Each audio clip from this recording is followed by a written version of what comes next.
Bahkan ketika Nabi meninggal dunia sendiri, setelah khilafah dipegang oleh Abu Bakar As-Siddiq, orang-orang Islam yang hafal Quran banyak yang mati terbunuh dalam pertempuran. Kemudian catatan-catatan Quran masih berserakan di mana-mana, di pelepah korma, di batu, di kulit-kulit kambing dan sebagainya, yang pada rusak dimakan rayap dan sebagainya. Ide Sayyidina Umar kan mengatakan ini Al-Quran bisa hilang kalau begini. Jadi gimana maksudnya? Kita kumpulkan saja, dibukukan. Ditolak oleh Abu Bakar, tidak disuruh oleh Rasulullah. Tetapi karena Sayyidina Umar itu berulang-ulang meyakinkan, akhirnya dia setuju juga, tapi sambil ngosong. Ngosong tuh, ya silakan, sambil marah gitu tuh. Setuju sambil jengkel juga gitu. Tapi beda sendirilah, jangan pakai uang kas negara. Untung ada Sayyidina Umar yang dermawan, dibiayai oleh beliau. Nah, setelah dikumpulkan, yang aslinya itu dimusnahkan semuanya. Dan ini menjadi masalah.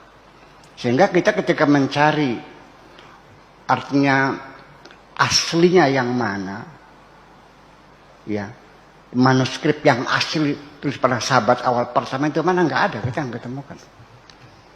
Nah, itu persoalannya. Itu.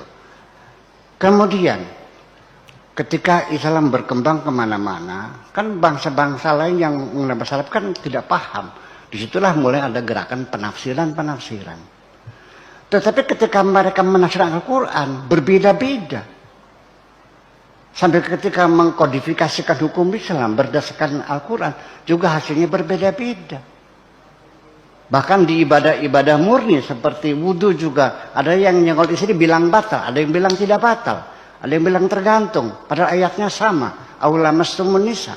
Imam Syafi'i bilang batal, Imam Maliki bilang tidak batal, Imam Hambali tergantung. Kalau ada syawatnya batal, kalau tidak ada tidak batal. Nah, ketika berbeda pendapat itu kan pikiran manusia. Nah, jadi akhirnya kan timbullah pertanyaan oleh kaum Mu'tazilah, kaum rasionalis itu. Bung, begini, ini Al-Quran itu makhluk atau bukan makhluk?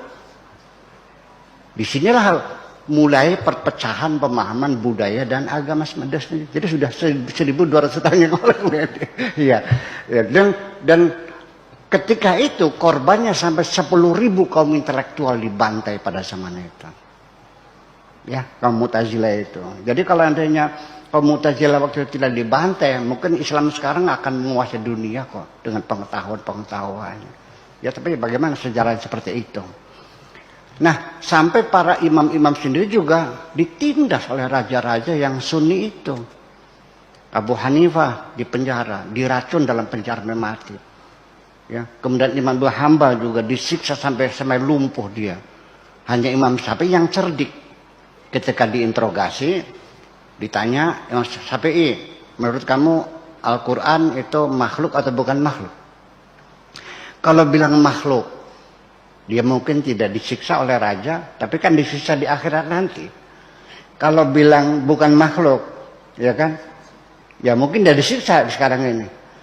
Jadi dia dengan mengacungkan tangannya sambil menunjuk jari-jarinya, Innal Quran, sesungguhnya Al-Quran, sambil memegang jari kelingking. Wat Taurat, jari manis. Wal Zabur, jari tengah. Wal Injil, jari telunjuk. Ini semuanya adalah makhluk. Selamatlah dia kan. Itu salah satu cerita kecerdasan tentang Imam Syafi'i. Jadi fitnahnya luar biasa. Nah, jadi artinya dengan sampai kepada penulisannya juga berbeda-beda penulisan. Makanya ada qiraat Sabah itu beda-beda. Ada wadduha, ada wadduhe, ada maliki, ada